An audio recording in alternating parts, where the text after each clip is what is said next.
Bonjour, ici aux fermes Saint-Vincent. Ce que nous suggérons pour la Saint-Valentin, c'est du tartare. Alors le tartare, on peut faire ça avec 3 différentes pièces, avec la bavette, la surlonge ou le boston et le filet mignon. On peut le manger de 2 façons, alors soit en carpaccio, alors en tranches très fines, ou en tartare, alors haché au couteau. Pour ça, alors, vous pouvez demander à votre boucher ou le faire vous-même à la maison.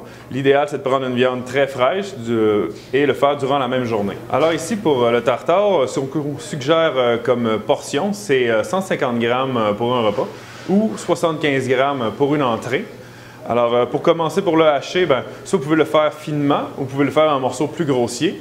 Pour le couper, alors on le coupe, commence par des plus gros morceaux et ensuite, on peut y aller avec plus rapidement.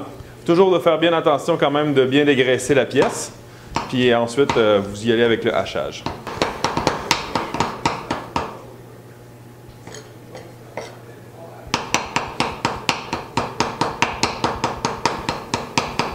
Alors, pour les assaisonnements du tartare, ce qu'on peut utiliser comme épices, on peut y aller avec simplement un peu de sel et de poivre. Ensuite, on peut y aller avec un peu d'huile d'olive et du vinaigre balsamique. Pour les condiments, là, on peut aller plus avec de la moutarde, moutarde de Dijon, moutarde à l'ancienne. Et finalement, dans des trucs un peu plus différents, on peut y aller avec de l'amande, des acides d'agrumes ou même des oignons caramélisés. Dans notre prochain article de notre infolettre du mois de février, on va vous arriver avec plusieurs combinaisons d'ingrédients qu'on peut ajouter à notre tartare.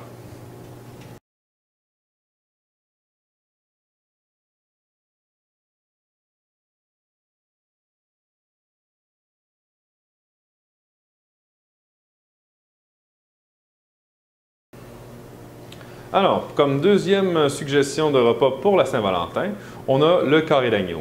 Le carré d'agneau, c'est la longe d'agneau, qui sont les côtes de l'agneau. Alors, une fois préparé, ça ressemble à ça ici.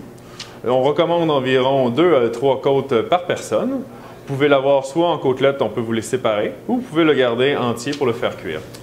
Alors, pour la préparation du carré d'agneau, vous pouvez, pour la cuisson, le garder entier. On peut également vous le préparer en couronne avec une farce au milieu.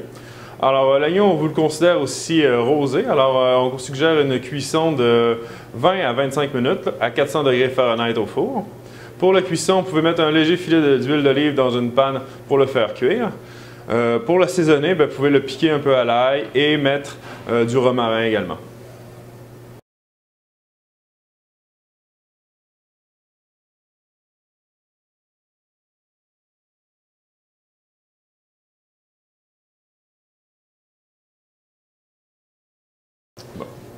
Alors, comme troisième repas pour la Saint-Valentin, on suggère le petit gibier à plumes qui est la caille, qui est une viande brune très goûteuse. On peut l'avoir de 2 façons différentes. On peut l'avoir soit entière comme ça, ou on peut la faire farcie.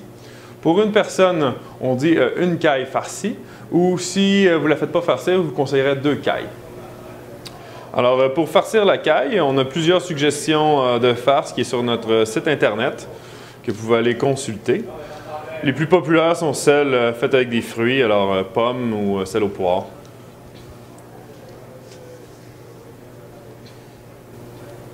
Alors pour la préparation des cailles, ce que nous suggérons, alors c'est de les mettre dans un plat au four avec un petit fond de poulet couvert pour une cuisson d'environ 50 minutes à 300 degrés Fahrenheit.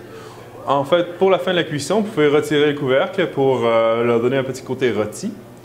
Et voilà. Alors, c'est tout pour nos suggestions pour la Saint-Valentin. Alors, bonne Saint-Valentin!